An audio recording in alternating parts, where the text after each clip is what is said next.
Hello everybody, welcome to the second video of Monday. Now, a lot of people have come to me and asked me to talk about the, let's just say, compensation exploit through the means of having more Uru, therefore having more opportunity to buy caskets, therefore having more opportunity to do further difficulties and more difficulties or more volume of difficulties of the gauntlets. Let's quickly bring you up to speed. So as you know, when we started off this month's side event, it was met with a lot of issues as the means of access, like you were trying to go right into doing this, but for whatever reason, some players were locked between seeing tier 1 or tier 2 when they were meant to be seeing, in some cases, being uncollected tier 4s and tier 5s respectively. And in essence, those that were trying to participate in it lost days activity. I think it might have been 2 or 3 days activity in the Odin gauntlets at the correct tiering they're meant to have, or if they went in, they were then further refunded that, and as well, I think in some cases, a large chunk of Uru, which then further meant that some players were able to get ahead of the game and be able to grind through some of the content. For example, I'm currently on tier 9, but there's going to be an opportunity for somebody to do tier 10 in the matter of days. I think it's calculated as being the 18th of March they'll be able to do the tier 10 and therefore get further grinds into tier 10 with additional feathers. Whereas I myself and many other players, or most players, because this is only affecting a slim number, will not be able to access the same amount of take home, so to speak, on rewards than other people will. So it's kind of like, it's kind of at a point where some have further advantage than others will do in this particular circumstance.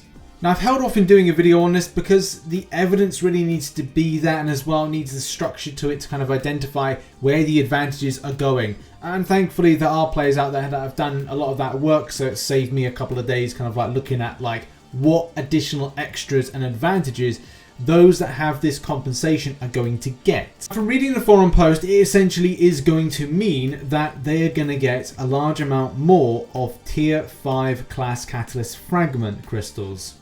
A lot more. So that is going to put them at an advantage. The same thing with tier 5 basics, and to a lesser degree the 5-star signature stone crystal, and as well the ISO, which, look, even though it doesn't really hold a huge amount of value, it will do for some others, especially if you look at the situation of kind of like improving signatures of different champions. But some great work has been put together over on the forums by IWC, who basically puts everything together in one little neat package to kind of explain the extent of advantages that will be got as a result. So let's just read through this because it is a great put together thread by IWC. Saying there are some players who have received extra Uru and Raven's feathers due to the initial bug caused from them to lag behind the progression with the rest of those who have the uncollected and above. However, these players were overcompensated, which placed them in an advancement advantage. While most of the Odin's rewards are good, this article focuses on the tier 10 and above rewards.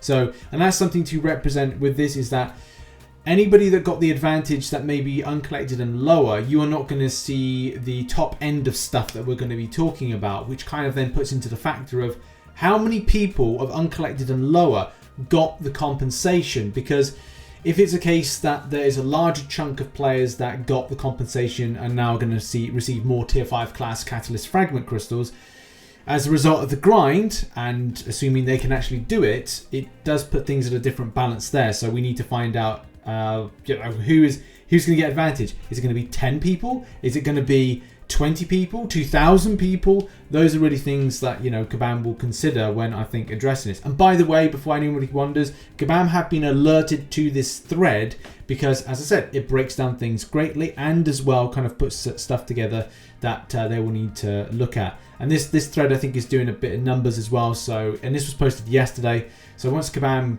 start getting in the office, which normally is kind of later on today in Canada time, I'm sure they'll look at this and I'm sure they'll take it very, very seriously when it comes to exploits. Or what we'd hope that to be the case. And we're going to look at some options or solutions that could be here to kind of make things fairer as it stands, because Kabam can act on this. Anyway, I digress. Moving on.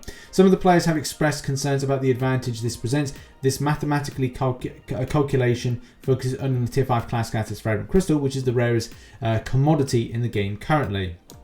Which again, we break down here of the extent of the normal and advantage. So I'm just trying to blow this up a little bit on the screen, just to give you a bit of an idea. So normal, that's basically where we're at. Advantage is where the other players are at. And yes, as some people have come to me and said, shout out to the person that contacted me on Discord, does indeed present the tier 10 advantage being better than it would be of this.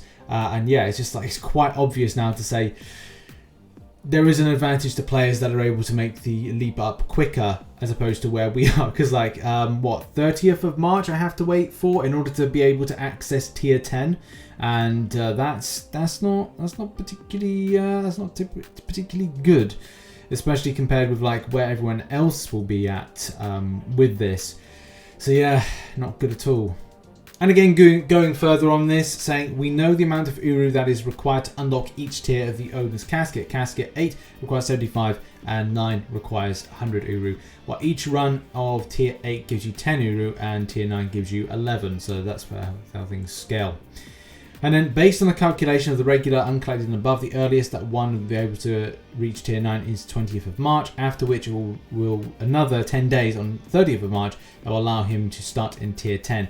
And this event ends on the 7th of April. As I said, the number side of things, I only know of one person, I think it's that Loki guy. I only know of him being the one player. I'm not saying that that's just him, but it's just getting an idea of scope, which I think Kabam definitely have to deal with and see. But this is the thing of when things go in the point of advantage and how Kabam want to look at the economy side of things.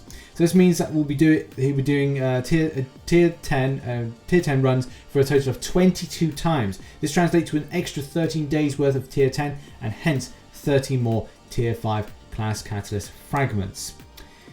And the next steps, as said here, again, the purpose of this calculation is to demonstrate the magnitude of the advantage that the extra Uru have created. Possibly a most direct solution for Kabam is to provide the rest of us the same amount of extra Uru and Raven. This is where it's going to differ. Yeah, you could give this out to the community in order to get exactly the same, but it's not too late for Kabam to make a restriction. So as many people have pointed out in the comment section of this particular thread, is that you could instead go down the route of creating a restriction to say you can only access tier 10 at X amount of times. Kabam would have 3 days to try and implement that particular type of restriction that would literally just say that okay, you can only access it for the X amount of times that we're all able to access it. Say we're able to access it 10 times. It's 10 times across the board, and that's it. Same way they've done other quests similar to that, you go in X amount of time, or after 10 the quest goes away, and those people that have been given the advantage are only able to do tier 9. So the same way that as soon as you buy a casket, things go and things shift around. The same thing could be presented if Kabam could code it indeed at that particular between now and the 18th of March.